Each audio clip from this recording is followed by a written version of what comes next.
बिस्मिल्लाहिर्रहमानिर्रहीम।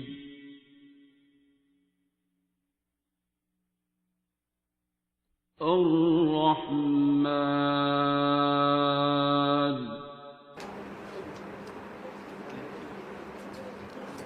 किधर गए चीमा साहब? जी सर। हाँ हाँ हाँ जी उमर, हमने आपके लिए सर मैं लाइट कम बता करा रहा हूँ दी आपका। है। थैंक यू वेरी आप मच। लाहौर से ही हैं? जी जी सर, मैं लाहौर से, मेरा ताल्लुक है और पुलिस डिपार्टमेंट से बेसिकली मैं हूँ जी। अच्छा जी। जी जी जी। क्या किस पोस्ट पे हैं? मैं सर डीएसपी हूँ डीएसपी हैं? और आजकल सर्व कर रहा हूँ बतौर staff officer to inspector general Pakistan railway police. Inspector general Pakistan railway railway police के साथ रेलवे मैं पुलिस के आजकल साथ। स्टाफ ऑफिसर हूँ ठीक सर। ठीक ठीक ठीक। जी जी। जी फरमाएं। बस सर ये था कि मैं वो मैसेज भी आपको किया था कि मैं काफ़ी अरसे से आपको वो बिट्स में देख रहा था, लेकिन आज मुझे इत्तेफाक हुआ, मेरे पास टाइम भी था, कुछ ज़रा फरागत थी, तो वो काफ़ी फिर मैंने आपके 2-3 एपिसोड्स देखे। तो मैं बेसिकली एक एक्सपीरियंस के लिए आया था, क्योंकि मुझे एक तो वो सूरह रहमान की जो कन्विक्शन थी आपकी, और प्लस एक ये जो कन्विक्शन थी कि हो जाएगा, तो मैं ये ज़रा एक्सपीरियंस लेने के लिए आया था। तो वो अक्सर मैंने यहाँ पे आके उसको बड़ा, क्योंकि ये आवाज़ यार तुम लोगों की, ये स्पीकर में मसला है या माइक में मसला है? सारा मज़ा किरकिरा हो जाता अच्छा सर, इसमें ऐसे है कि आज पहली नशिस्त है, जी जी। तो अभी तो आगे मराहिल और भी आएंगे, मनाजिल आएंगी, तो सवालात भी उठेंगे, और उनके अभी तक तो जो भी है वो कुछ मैंने आपके जो एपिसोड्स देखे हैं उसमें बहुत सारी ऐसी चीज़ें थी जिसका मतलब मुझे आंसर मिल चुका है। तो मज़ीद भी अभी आपने जो बताया, ये जो मैंने लोगों के एक्सपीरियंस सुने हैं उनसे भी बहुत चीज़ों के जवाब मिल रहे हैं, तो इंशाल्लाह मुस्तकबिल में भी इसी तरह से अगर आपके साथ नशिस्त रही तो बहुत कुछ सीखने का मौका मिलेगा। मेरे से नशिस्त से शायद आप इतना ना सीखें। ये काम, ये लेक्चर वाला काम नहीं है, ना लफ्ज़ों का भी काम है। ये तन बीती है, जग बीती नहीं है, सेल्फ एक्सपीरियंस है। और सूरह रहमान की मेरी कन्विक्शन नहीं है, मेरी सूरह रहमान वाले की है कि वो भी चूँकि मेरी तन बीती है, मेरे से ऊपर से गुजरी है। Otherwise I am a professor of medicine, और इंटेंसिव केयर जैसे फील्ड में उस वक़्त मैं यूँ कह लें कि मैं अपनी तरफ से बड़ा एक्सेल कर रहा था। लाहौर के लीडिंग हॉस्पिटल में था। हार्ट सर्जरी, मेडिकल साइंस में हार्ट सर्जरी, आईसीयू एक one of the most difficult field है, और क्रिटिकल केयर को दोनों को मैनेज करना 3 हॉस्पिटल्स में, और आपके सीनियर्स के आप फेवरेट हों, और इस लेवल के फेवरेट हों कि उनके अपने माँ बाप या लव्ड वंस अगर हॉस्पिटल में आ रहे हैं तो वो मुझे प्रेफर कर रहे हो कि आप इसके ऊपर बैठ जाएं, तो ये एक बहुत बड़ी बात होती है कि आई कैन ट्रस्ट यू यार, तुम मेरी अम्मी पे ड्यूटी करो या अब्बू पे या भाई पे बैठ जाओ, मैं अगर रात को घर जा रहा हूँ या दिन को जा रहा हूँ। तो मेडिकल साइंस में या हॉस्पिटल में किसी डॉक्टर के लिए ये बहुत बड़ी बात होती है कि उसका उस्ताद उस पर ट्रस्ट कर रहा है अपने लव्ड वन के लिए। उस वक़्त अगर मुझे ऐसी आफत कह लूँ, या वो अल्लाह ताला की तरफ से एक आजमाइश, या एक मेरी भी गलती होगी उसमें, या उस नर्स की गलती थी कि वो प्रिक हो गया। अब मेरा इल्म जो था वो मेरे लिए फितना था। मेरा इल्म मेडिकल साइंस का इल्म बताता था कि ये HIV, हेप बी और हेप C का खून है, और टेस्ट भी पॉजिटिव आ गए हैं within 6 months, so now I have to die. इनमें से एक बीमारी का इलाज नहीं है, तो ये तो तीनों हैं, और तीनों डेडली हैं, और पर्टिकुलरली एड्स तो जलील कर देती है बंदे को एंड तक। ठीक है, वो उस वक़्त गरजमंद जिस तरह दीवाना होता है, तो मैंने मेडिकल साइंस से आगे भी सोचा। मैंने होम्योपैथी की भी हेल्प लेने की कोशिश की, हकीमों की भी की, अब फिर पीरान की बारी भी आई, पीर फ़कीर, फॉर्चून टेलर्स, या कह लें जो भी हजरात थे, जो भी जिनके बारे में सुना कि इनके हाथ में बड़ी शिफा है, इनकी ज़ुबान में बड़ी शिफा है, ये बहुत पहुँचे हुए हैं, तो सारा कुछ ट्राई किया। तो लेकिन मेरा इल्म और उसका टेस्ट और रिपोर्टें वो तो मेरे सामने ही थी, वो आती थी, वही पॉजिटिव आती थी।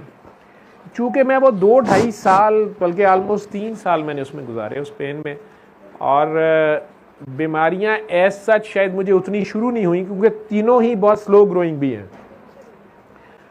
लेकिन मैंने 20 kg वेट लूज़ किया, एक डिप्रेशन या एक सख्त लाइफ के बारे में बिल्कुल सिनेरियो ही चेंज हो गया।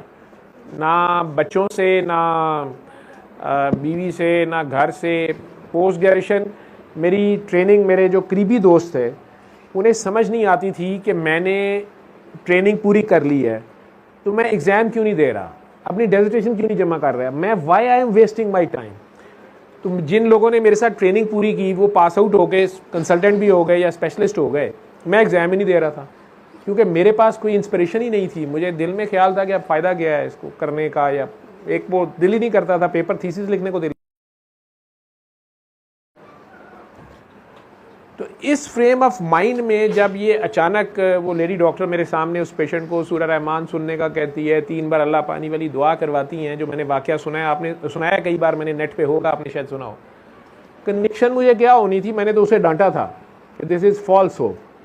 और फिर जब बाबे का जिक्र आया तो वो तो मेरी चिढ़ थी, तो मैंने वो भी उन्हें डांटा। फिर हीरा मंडी का जिक्र आया तो मैं बिल्कुल ही पुट ऑफ हो गया। और एक ख्वाहिश ज़रूर रही कि ये पढ़ी लिखी बच्ची है, इतनी अच्छे घर से है, और ये खामखा किसी बाबे के चुंगल में और पता नहीं किन चीज़ों में पड़ गई है, तो इसको मैं साइंस की तरफ और रियलिटी की तरफ और रियल रिलीजन की तरफ या एटलीस्ट बाबे से दूर कर लूँ। तो मैं उनकी खातिर ही शायद आईसीयू में सुनाना शुरू हो गया कि जब रिजल्ट्स नहीं आएंगे मैं ऐसे कहूँगा कि यार ये देखो ये पेशेंट ये क्या है, लेकिन मेरे सामने रिजल्ट्स पॉजिटिव आ रहे थे। लेकिन मैं उसे एक मुसलमान की तरह बस यही सोचता था कि ठीक है, अल्लाह का कलाम है, हो भी गया तो इसमें बाबे का क्या कमाल है।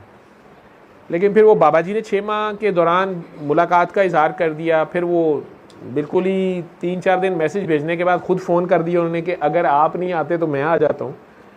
उसमें मैं उनकी आवाज़ की वजह से, जो कि मुझे अंदाज़ा हुआ कि बूढ़े हैं, तो मैंने कहा जी मैं खुद आ जाता हूँ। और वो एक सफ़र शुरू हुआ।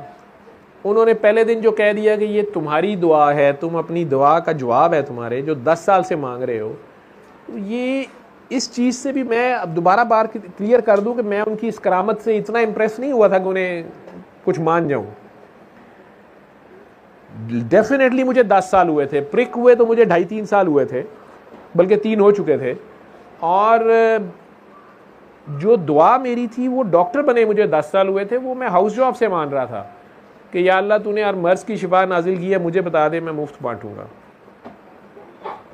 आज भी मैं इतना रुथलेस हूँ अपने पेशेंट्स के मामले में, एलोपैथी के मामले में। ये परसों मैं राउंड कर रहा था तो एक पेशेंट था, उसको पैरालिसिस हो गया, गुर्दे फेल का मरीज़ था, साथ उसे अब फालिज हो गया। वो मुझे कहता है कि डॉक्टर साहब, उसका बेटा मेरे से सीटी स्कैन के डॉक्टर साहब सीटी कराया, इसमें क्या है, तो मैंने उन्हें बताया कि जी ये इनकी शरियान जो है ना वो फट गई है, लेकिन शुक्र है कि बहुत थोड़ा खून है तो ज़्यादा नुकसान नहीं हुआ, तो ये बच गए हैं। ये झटके जो इन्हें लग रहे हैं, ये ब्रेन का एक ऐसा एरिया है जो उस क्लॉट की वजह से कंप्रेस हो रहा है, तो इनको ये मिर्गी की तरह झटका लग रहा है। तो वो मरीज़ मुझे कहता है कि डॉक्टर साहब लेकिन मैं ठीक हो जाऊँगा। मैंने कहा जी बिल्कुल, अल्लाह करीम सबको शिफा दे सकते हैं, तो आपको अस्पताल में दाखिल भी इसीलिए किया गया है कि इंशाअल्लाह ताला अल्लाह आपको शिफा दे, तो इस उम्मीद पे आपका इलाज हो रहा है। मैं अगले बेड पे जाना चाह रहा था तो बुज़ुर्ग थे, वो रोकना शुरू हो गए मुझे, तो कहते हैं कि नहीं डॉक्टर साहब, मैं आपसे ये कह रहा हूँ कि आपने वो दवाइयाँ शुरू कर दी है ना जिससे मैं ठीक हूँगा। तो I have to be honest और स्ट्रेट फॉरवर्ड। तो मैंने कहा जी इसकी दवाई दुनिया में कोई नहीं है, अमेरिका भी लेटे होंगे तो कोई नहीं है, सर्जरी भी नहीं हो सकती जहाँ पे ब्लड आपका क्लॉट पड़ा है, लेकिन एक उम्मीद है कि वक्त के साथ ये एब्जॉर्ब हो जाए और ये डैमेज बहुत कम हो और आहिस्ता आहिस्ता आप ठीक भी हो जाएं और आपकी ये बाजू टांग भी चलना शुरू हो और झटके रुक जाएं और दर्द ठीक हो जाए। वो दोबारा कहते हैं कि अच्छा दवाई कोई नहीं है लेकिन अल्लाह तो ठीक कर सकता है। मैंने कहा जी बिल्कुल, मैं तो कह रहा हूँ कि अल्लाह ही ठीक कर सकता है। तो मुझे कहते हैं नहीं, अल्लाह ने हर मर्ज़ की शिफा नाजिल की है तो इसकी भी की होगी, तो आप वो तलाश करें।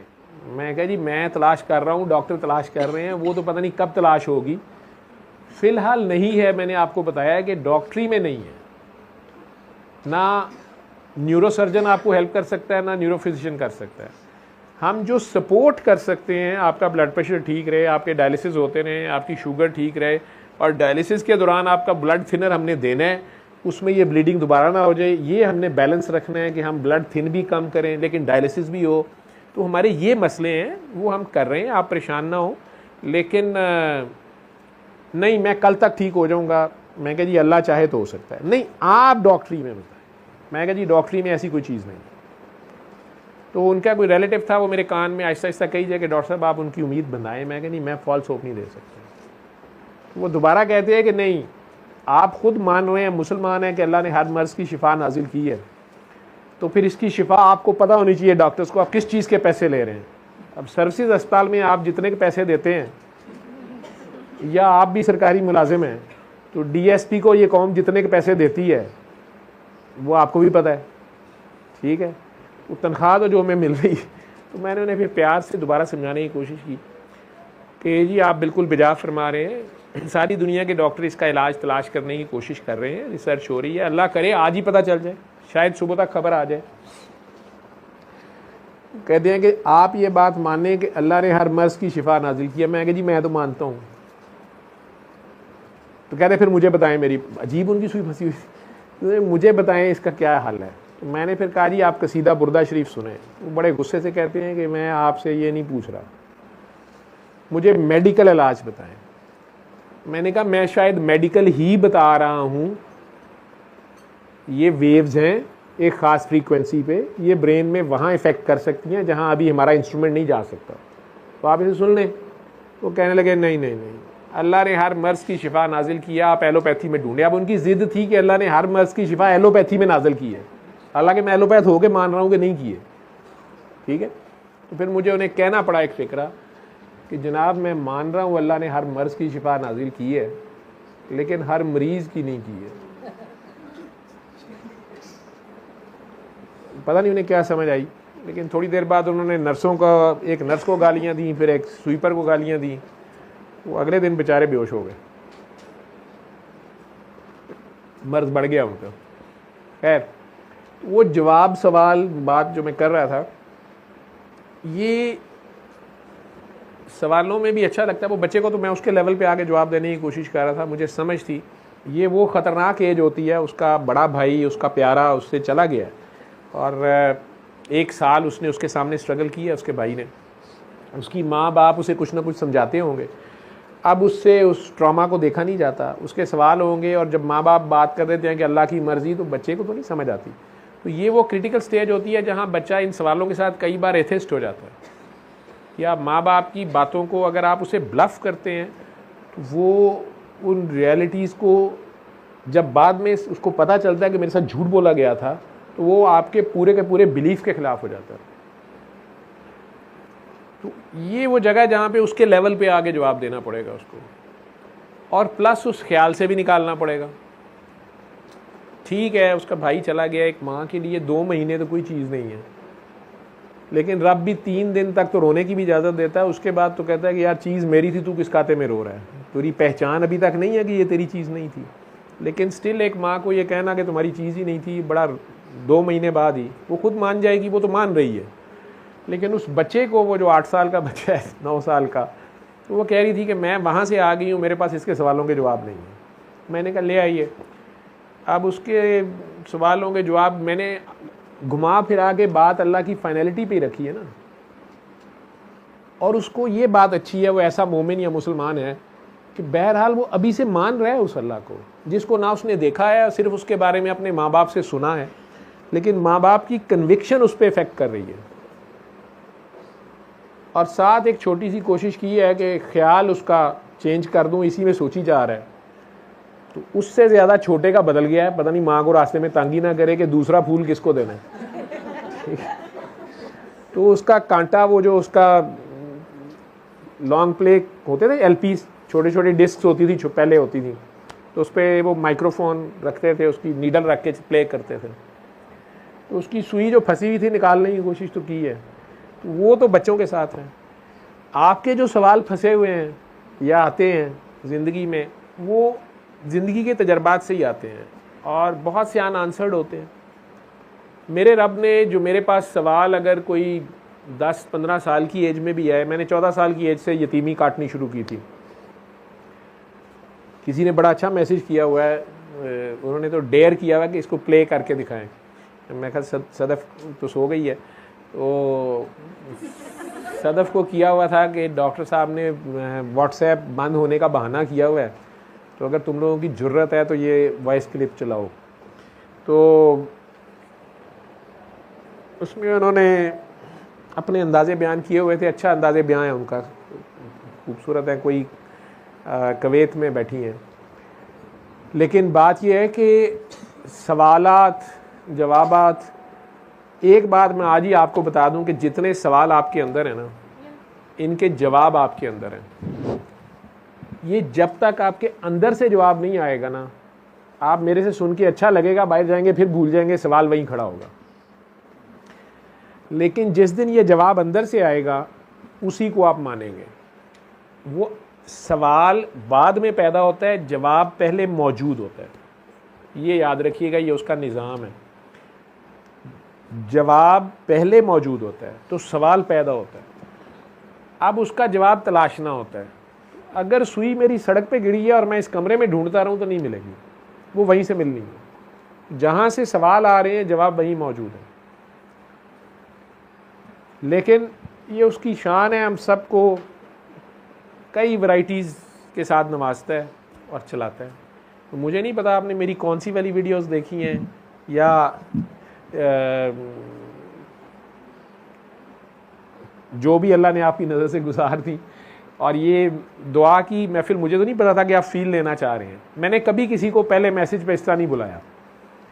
मैं ये आज के दिन थोड़ा सा फ्री होता हूँ, शाम को क्लिनिक नहीं जाता तो नींद पूरी करने की कोशिश करता हूँ। दोपहर 2 बजे हॉस्पिटल से आके ज़रा लंबा 7-8 बजे तक फिर मैंने इधर आना होता है।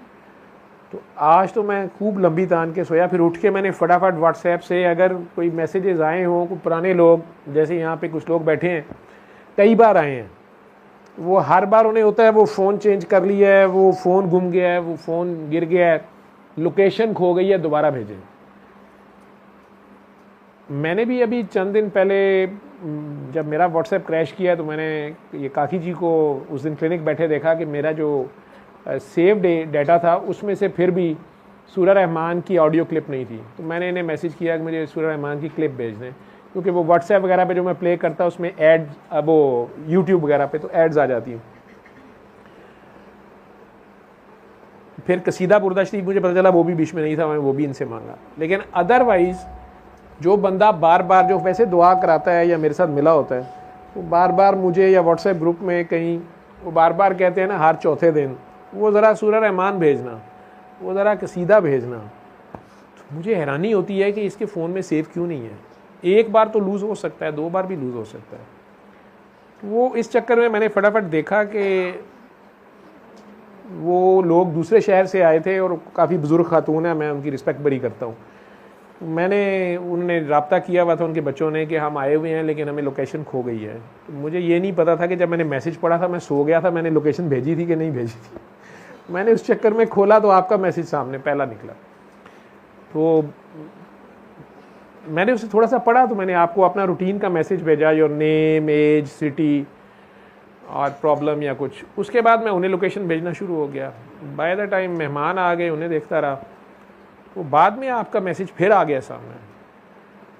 तो उसमें आपने लिखा हुआ था कि मैं पता नहीं वीडियोस देखी हैं, यही बात थी, और कुछ पहले देखी थी।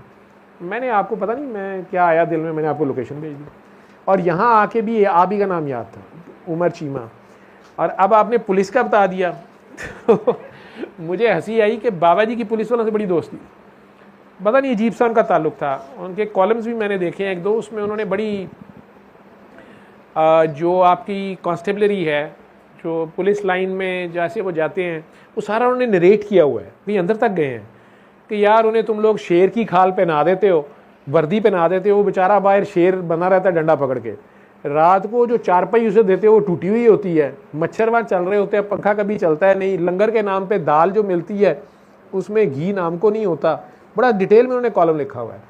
और ये शेर जो है सुबह उठ के फिर डंडा पकड़ के शेर की खाल पहन के जो रात को वो कूंठी पे लटकाता है, वो भी पता नहीं साल के लिए एक वर्दी मिलती है। तो वो बड़ी डिटेल उन्होंने लिखी हुई थी। तो पुलिस वालों के पास जाते थे, उनसे बड़ा प्यार था। एक साहब थे आईजी मोटरवेज जावेद नूर, उनका नाम बड़े प्यार से लेते थे, मुझे जो नाम याद रह गए ना। जब भी वो लाहौर से मोटरवे पे हमने चढ़ना तो उस वक्त तो मोटरवे पुलिस वाले खड़े होते थे, वो चेकिंग पे, वैसे ही खड़े होते थे, बड़ा अच्छा इखलाक, बड़ी डिफरेंट पुलिस थी। तो बाबा जी ने उन्हें अचानक कहना है, काका बाबा बात सुनो, वो जो लड़का खड़ा होना उसने आ जाना, तो उसने कहना जावेद नूर को फ़ोन करो कि बाबा ऑन रोड है। मैंने सोचना यार ये बेचारा आईजी को कैसे फ़ोन करेगा कि पता नहीं बाबा जी क्या करते हैं, ठीक है। और इसका मकसद क्या है, ना हमने कोई वायलेशन करनी है जाना हमने लिल्ला है, लेकिन वो मुझे ये लगा कि जैसे वो जावेद साहब को याद करते हैं, और कभी कभार उनका फ़ोन आ भी जाता था, वो मुझे याद रह गए। इसी तरह जो टिब्बी थाने की साइड में वो बहुत देर रहे हैं, तो वहाँ उन्होंने रोज़नामचा रखा होता था, अब पता नहीं किसके पास है, उन्होंने अपना एक रजिस्टर रखा, उस पर ऑर्डर लिखते थे, बड़ी प्यारी हैंड राइटिंग थी उनकी, ऐसे लगता था खत्ताती की हुई है। तो उसमें वो ऑर्डर लिख देते थे, वो अगले 2-4 महीने में वो लगता था कि ये अजीब सी बात लिख दी है, CM है नकई, वहाँ लिख दी है नकई की मकई बना देंगे, चलो ठीक है, वहीं तेरी गाय मरेगी और कसाई का पता नहीं चलेगा, ठीक है। तो जाना है आप लोगों ने, जाओ जी जाओ, अल्लाह हाफिज़, अल्लाह हाफिज़, जाए बेटा। ये क्या चीज़ें उठा उठा के रख रहे हो ना, ये काम ना करो। ये लो जी, थोड़ी मेहरबानी। क्या हाल है तेरा, तू बड़ी पीछे छुप के बैठी हुई थी हैं, ये सारे ही ले लो, चलो। नहीं, मेरे लिए गिफ्ट नहीं लाने थे ना, मैंने मना किया था। ठीक है जी। वो टिब्बी थाने में जाके फिर कई SHO उनका बड़ा प्यार, उनसे मिलते भी थे और कई उनसे चिढ़ते भी थे, और मैंने ये देखा वो जान के छेड़ते थे। भाटी थाने में DSP साहब ही थे, मैं ख्याल उनका नाम हमीद था शायद, वो कहीं सोए हुए थे और SHO कहीं गया हुआ था, बाकी मुहर्रर वगैरह थे, मैं साथ था, मुझे याद है। वो जाके कहते हैं कि वो कहाँ है काका सोना, इस तरह करके। तो जी अल्लाह हाफिज़, ये कराची वाली पार्टी है जी।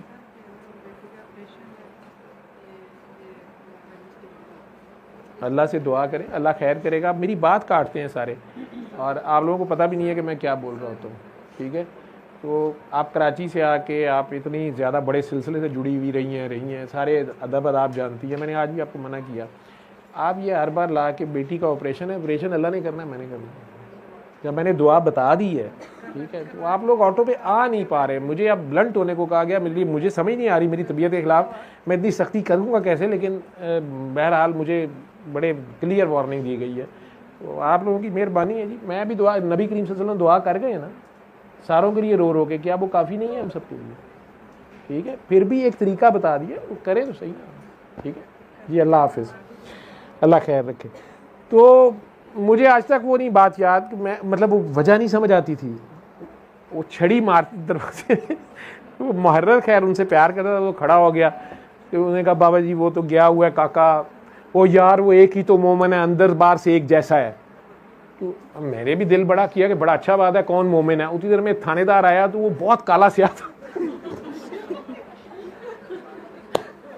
उसको मिलते साथ ही करो, काले काके काले काके काले काके, तेरी करतूत भी काली, तू भी काला, अंदर बाहर से काला, बाबा भी काला, दो मोमन मिल गए तो क्या शान है। अब वो हंसी भी जा रहा है, वो तो प्यार कर, वो कहाँ है वो जो हमद करना जिसकी जिम्मेदारी है। अब उनकी बातें इस तरह की थी। वो कहते हैं कि वो बाबा जी कौन, वो जो नून लीग की हमद करता है। अब कोई पता नहीं मैं किसकी बात कर रहे हैं। वो काफ लीग का खाता है, हुकूमत थी मुशर्रफ साहब की परवेज़ और छुप छुप के हमद करता है नून की। कोई पता नहीं किसकी बात हो रही है। वो कहते बाबा जी मैनू समझ नहीं आ रही, ठीक है। अब वो हमीद कहाँ है, वो है जी सो रहा है, इधर सो रहे किसी में। वो दरवाज़ा नॉक कर दिया, मुझे नहीं पता कौन है हमीद, तो बाद में पता चला कोई DSP साहब से। अच्छा उसका नॉक कर दिया, वो उठ के आ गया बुनियान पहनी, अल्लाह कानून बगैर बाजुओं के उनकी अजीबोगरीब बातें होती थी।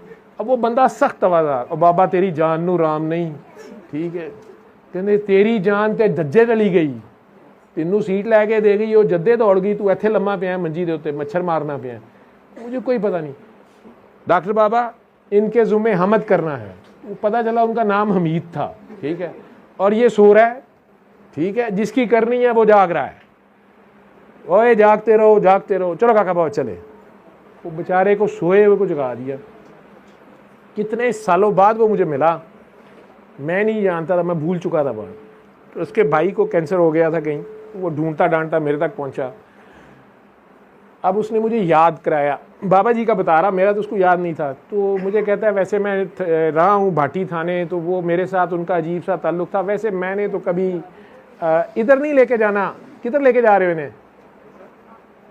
हाँ अच्छा, इधर वॉशरूम लेके जा रहे हो? आसिफ मैं तेरे से पूछ रहा हूँ, आज तो लाइट ऑन कर देना उसको। तो मुझे अभी तक नहीं समझ आई कि ये क्या कहानी होती है, इतने सालों बाद उस बंदे को मेरे पास आना पड़ा।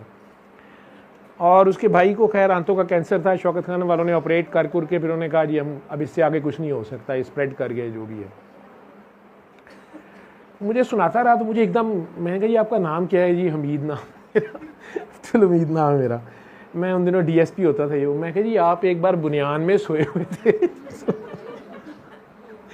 वो आगे से कहते हैं वो डॉक्टर साहब वो पक्खा कभी चलता सी कभी नहीं, तुसी आए सो कभी उत्थे। वो मेरी आदत है जी, मैं वो शर्ट नाले वर्दी वही पानी होंगी है, कोई अफसर आ जाए तो वही पा के बाहर निकलना है, तो वो फिर वो इस्त्री खराब हो जाती है, तो मैं लम्मा पै गया होवांगा। तो राती कितने आए? मैं कहा नहीं जी वो दोपहर का टाइम था। तो वो बाबा जी ने छड़ी मारी तो कहते कानून सो रहा है और मुलजम दंदनाते फिर रहे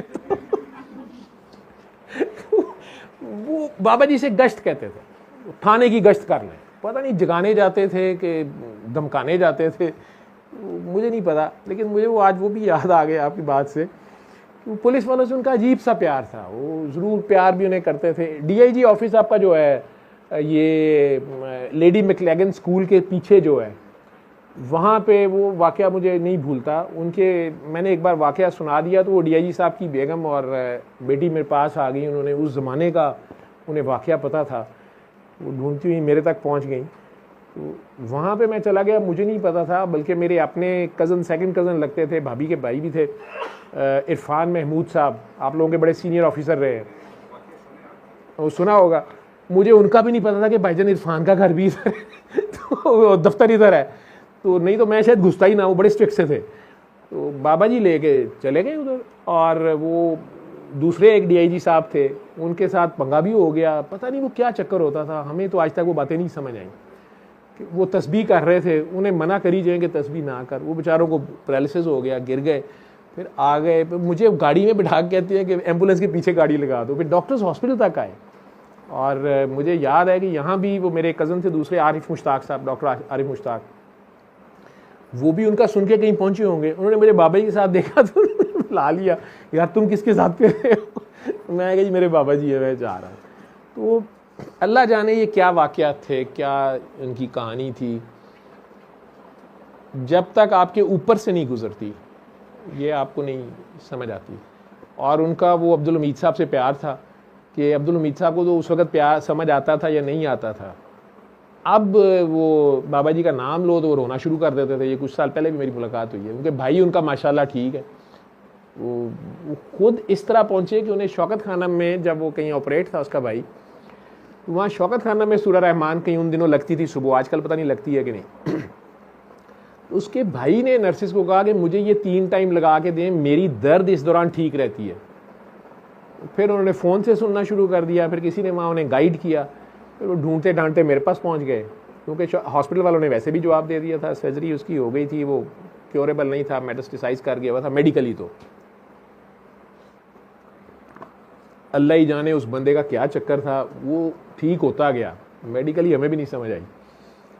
और अब्दुल हमीद साहब रो पड़ते थे बाबा जी का नाम सुन के। लेकिन वाक़े को या उनसे मुलाकात को 15 साल गुजर चुके थे। बाबा जी तो निकल गए, हमीद साहब ने दाढ़ी शाड़ी रख ली थी। अब पता नहीं, देखें कभी मुलाकात हुई है, अगर तो हयात है शायद सुन के ही कहीं से मिला जाए। ये चलता है, ये अल्लाह के बंदे जो होते हैं वो कहते हैं ना, यद बैज़ा लिए फिरते हैं आस्तीनों में। यहाँ इरादत हो तो देख कहीं उजड़े हुए लोगों में, उस तरह की बातें जो लोगों ने की हैं एम ही नहीं है, ये होते ऐसे ही हैं, अपना राज तो अफशा नहीं होने देते, उनकी ड्यूटी होती है। अदरवाइज़ हम जैसे वो चिपक जाते हैं, जिसे कहते हैं अकीदतमंद या पैरासाइट्स या गिद्दड़ सिंगी के मुतलाशी, ATM मशीन हाथ आ जाए, बाबे का बटन दबाओ और काम कराओ, तो वो इनके साथ चलना भी मुश्किल होता है, समझ आने भी नहीं देते। लेकिन मैसेज बहुत खूबसूरत था, बेगरज प्यार था, जाना कुछ नहीं था, कुछ देना कुछ नहीं, ना लेना कुछ नहीं, ना किसी की बैत करनी, ना अकीदत, ना नजराना। सूरह रहमान सुननी है वो तो अल्लाह की है। हाँ, कई लोग एतराज़ करते हैं कि कारी बासित की आवाज़ क्यों, बग़ैर तर्जमे की क्यों। वो भी उन्हें कहता हूँ कि यार तू 7 दिन सुन ले। ज़्यादा मुसलमान हो तो फिर मैं पूछ लेता हूँ कि यार तुम अब फंसे हुए हो ना, अब तुमने जब्बार को पुकारना है, कहार को पुकारना है, अदल को पुकारना है कि रहमान को पुकारना है? कहते रहमान को। मैं कहा जवाब मिल गया, रहमान क्यों सुननी है? तो कारी बासित की आवाज़, मैं कहा हमें इसमें रिज़ल्ट्स बेस्ट मिले हैं, और भी आवाज़ों में मिले हैं, इस कॉम्बिनेशन में बेस्ट मिले हैं, यूँ कह लो साइंटिफिकली तो ये है। बाकी वैसे तुम भी मुसलमान हो, मैं भी मुसलमान हूँ, कमरा भरा हुआ है। तो नबी करीम सल्लल्लाहु अलैहि वसल्लम के 4 मुअज्जिन थे, एक हज़रत बिलाल हबशी थे, बाकी 3 के आप सब मिलके नाम बता दें, वो किताबों में ढूंढने पड़ते हैं, ठीक है। अब बिलाल हबशी का नाम ही क्यों सबकी ज़ुबान पे है? हालांकि उन्होंने सरकार के बाद तो अजान भी नहीं देते रहे, लेकिन नाम अल्लाह ने उनका, अब अल्लाह जाने क्या थी। हालांकि अरबी भी नहीं थे, ज़ुबान भी थोतली थी, लेकिन रब ने बस जिसकी जो अदा उसको पसंद आ जाए। कहते ना आशिक की अज़ां और है और मुल्ला की अज़ां और। वो फिर जिन्होंने करना होता है वो सवाल जवाब मीन मीख कम निकालते हैं, कर गुजरते हैं। जो फंसा होता है वो बेचारे को तो आप कहें ना वो पंखे से उल्टा लटक जाओ, वो लटक जाता है, उसको आप आसरा दे दें कि तुम ठीक हो जाओगे। लेकिन इसमें चूँकि एक बेगरज प्यार का मैसेज है, उनकी बाबा जी की कह लें कि हीरा मंडी में तो जो तरीक़ाकार था वो बिल्कुल डिफरेंट था।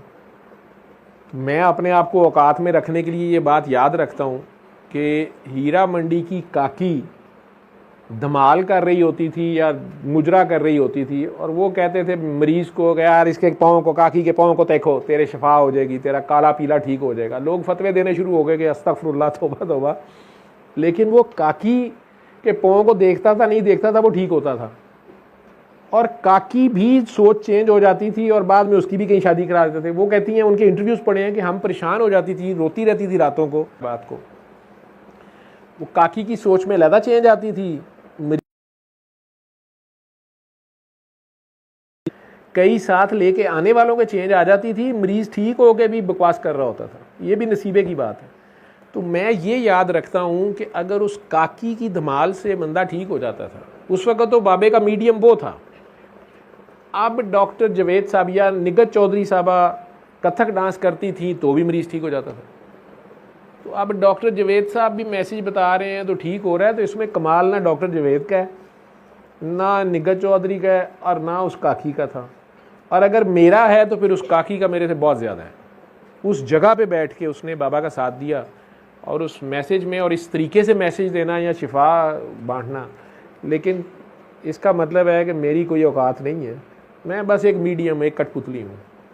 वो जो मैसेज है उनका तबला बजाने की ड्यूटी समझ लें। उस बात की तबला किसका? सूरह रहमान वाले का, कि यार वो है, तुम कनेक्ट तो करो, तुम रब्ता तो करो उससे जुड़ो तो सही। तो अभी मुझे अफसोस है, वो ये भी आपके DSP SP साहब थे, ये मेरा ख्याल जो सलीम साहब जो उठ के गए हैं, क्या नाम, खालिद महमूद साहब जो बता रहे थे, ये भी मेरे ख्याल पुलिस में थे, पहले भी किसी प्रॉब्लम में पड़ गए थे कोरोना के बाद, तो फिर ये आए थे। बल्कि कोरोना में तो इन्होंने नहीं रब्ता किया था, फिर ये मेरा ख्याल इन पे कोई ब्लास्फेमी का या उस तरह का इल्ज़ाम लग गया था, कोर्ट शोर्ट में बात गई, काफ़ी मुकदमा है अहमदियत का और वो सारा। लेकिन फिर ये भी आए मेरे पास 2000 आई थिंक 2021-22 की बात, मेरे हॉस्पिटल आ गए वहाँ ऑफिस। मुझे बताया इन्होंने कि मैं इस तरह कोरोना में बेहोश हुआ, फिर मुझे इस तरह लगा कि मैं मर गया हूँ, डॉक्टर्स डेथ डिक्लेयर कर रहे थे, मुझे ये विजन हुआ, फिर सूरह रहमान सुनी, फिर ये शिफा हुई। अब मैं इस तरह फंस गया हूँ हाई कोर्ट में भी, और मेरे पे इल्ज़ाम लग गया है। तो उन्होंने कहा कि मेरे बड़े अहमदी हैं, लेकिन मैं छोड़ चुका हूँ, लेकिन मेरे पे कोई बिलीव नहीं कर रहा। आप मेरे से अगर नफ़रत करेंगे, मैं कहा जी मेरे लिए तो आप मरीज़ हैं, मैंने क्या नफ़रत करनी है, आप जाने, अल्लाह जाने, नबी जाने। मैं तो आपको ये बता सकता हूँ, अगर आप सच्चे हैं तो अल्लाह के 2 नाम है, अली हक पढ़ लें 5 बार, और रात को सो जाइएगा। कहते हैं जी वो बस, मैंने कहा जी इससे आगे बस मुझे तो अल्लाह से ज़्यादा नहीं पता, तो 3 बार अल्लाह कर लें और ये कर लें। वो जिन्होंने इल्ज़ाम लगाया था उन्होंने ख़ुद अदालत में आके या पुलिस के सीनियर ऑफिसर्स के सामने आके, उन बच्चों ने, पुलिस वाली थी कोई काकी, उसके हॉस्टल का शायद राउंड करते हुए को डांटा मांटा था, उसने एडमिट कर लिया कि जी मैंने गुस्से में ये किया या फ़लाँ के कहने पे किया या ये वजह थी वो वजह थी, हो गए। आज बेचारे फिर आए थे, कोई टांगों में उनका मसला था लेकिन मैं उनकी बात नहीं सुन सका। असल में 2 बार दुआ चांस होता है, बताया जाता है। तीसरी बार अगर आप मेरे ही चक्कर में पड़ेंगे, ये तो फिर मैं ही कर रहा हूँ कुछ, मैंने तो गिद्दड़ सिंगी दे दिया आपको, मैंने तो मैसेज दे दिया आपको, मैंने तो उसका बता दिया जिसका, अब आपने खड़े होना है उसके ऊपर, आप जाने और वो जाने। मैं वहाँ सरकार के पास बैठे हुए कोई किसी ने वाक़या सुनाया, कोई, मैं वो हैरान हो रहा था कि सरकार का ज़र्फ़ है कि वो 12 या 13 मुनाफिकीन कोई थे जिनके उन्होंने नाम बताए थे, उनका पता होते हुए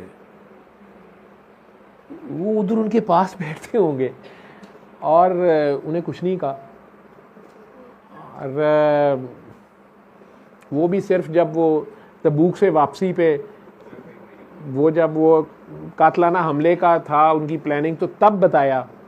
और हज़रत अमार यासिर को और दूसरे जो हुजूर के, उनका नाम मेरे ज़हन से एकदम निकल गया, जिनके पास वो अमानत या वो राज, उन्हें राजदार थे सरकार के, हज़रत हुज़ैफ़ा, तो उन्हें बताया कि यार तुम दोनों मेरे साथ ऊँट कर लो ताकि इस घाटी में मेरे साथ ना कोई आ सके, और ये लोग हैं।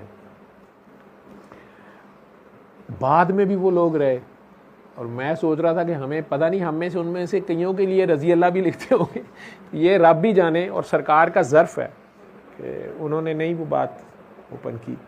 बड़ी मुश्किल बात है। हमारे तो अपनी बीवी बच्चा कोई गलती कर दे और हमें लग पता जाए तो हम उन्हें सबके सामने जलील करना शुरू कर देते हैं कि तुम्हें मैंने बताया था, तुम्हें कहा था ये ना करो, तुमने ये कर दिया, वो कर दिया, वो कर दिया, सब पता होते हुए, और फिर भी खंदा पेशानी से सबसे मिलना और इस आस पे, इस उम्मीद पे रहना कि ये भी सुधर जाएंगे, अल्लाह से हिदायत मांगते रहना। वहाँ बैठ के मैं यही सोचता रहा उनका ज़र्फ़, लेकिन ये उनका प्यार है, ये मैं देख रहा था। हम चाहे एक उम्मत नहीं बनते, वहाँ भी रंग, नस्ल और इमारत और वो सारा कुछ डिफरेंसेस, मस्जिद में भी हम लोग नहीं बनते एक पार्टी, लेकिन मैं ये देख रहा था कि ये 1400 साल पहले का जो उनका बेगरज प्यार है, ये सब उसका फैलाव है। प्यार सारों को है, लेकिन हम उधर खड़े नहीं हो रहे जो जहाँ पे वो हमें खड़ा करना चाहते हैं। जो जिस अल्लाह को मानना है और उस पर तवक्कल करते हुए स्टैंड लेना है, और एक ऐसा मुसलमान बनना है जिसकी ज़ुबान और हाथ से ना दूसरों को नुकसान हो ना अपना नुकसान हो। जो अपने लिए पसंद करे वो दूसरों के लिए करे, और जो अपने लिए ना पसंद है तो वो दूसरों पे भी ना थोपे। अल्लाह ऐसा मेहरबान है कि वो ये रियायत दे रहा है, वो कह रहा है कि अगर तुम किसी को तंग नहीं कर रहे ये भी नेकी है। यानी भलाई तो आप किसी की बात में करें, अगर आप किसी को तंग नहीं कर रहे चलो ये भी नेकी है। आप गाड़ी सड़क पे सही चला रहे हैं, लोगों को तंग नहीं कर रहे, ये भी नेकी है। और अगर लोगों के लिए रास्ता सही कर रहे हैं, कोई रास्ते से रुकावट हटा रहे हैं, ट्रैफिक जैम को ऑर्गेनाइज करने के लिए, रिजॉल्व करने के लिए आप भी हेल्प आउट कर रहे हैं, ये एडिशनल नेकी है। इतनी छोटी छोटी बातें है सारा इखलाक, मैनर्स, और कुछ नहीं है। इंसानियत, ये जितने आए हैं इन सारों की तरफ से एक ही मैसेज था, प्यार, बेगरज प्यार, अनकंडीशनल लव।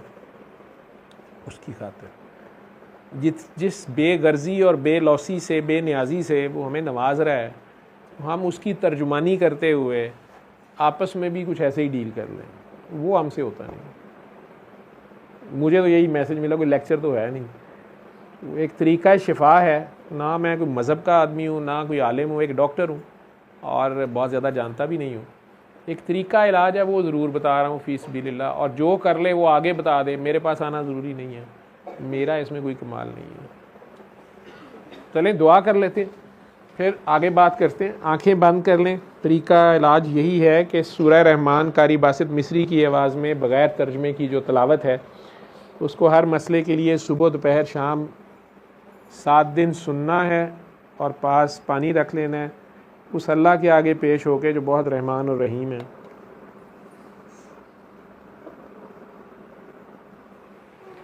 आंखें बंद करके बस अल्लाह के आगे पेश हो जाए,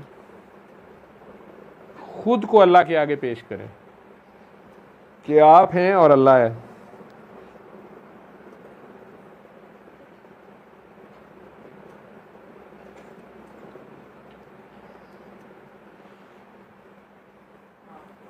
आप ख़वातीन पहले वहीद साहब को जगह दे दें, वो उनके लिए खड़ा रहना बैठना भी मुश्किल है।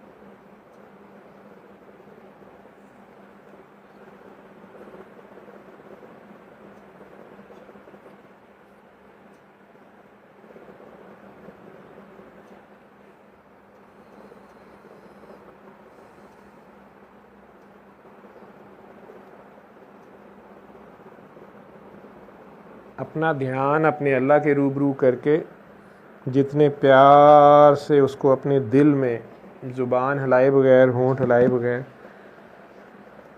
3 बार उसके ज़ाती नाम से उसको पुकारें।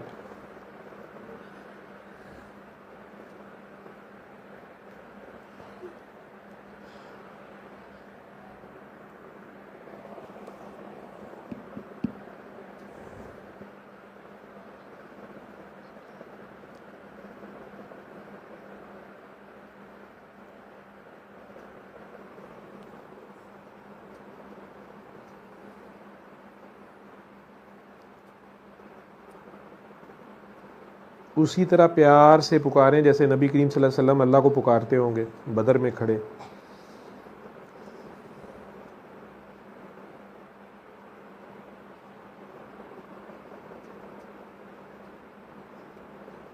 अल्लाह अल्लाह अल्लाह, आंखें खोल लें।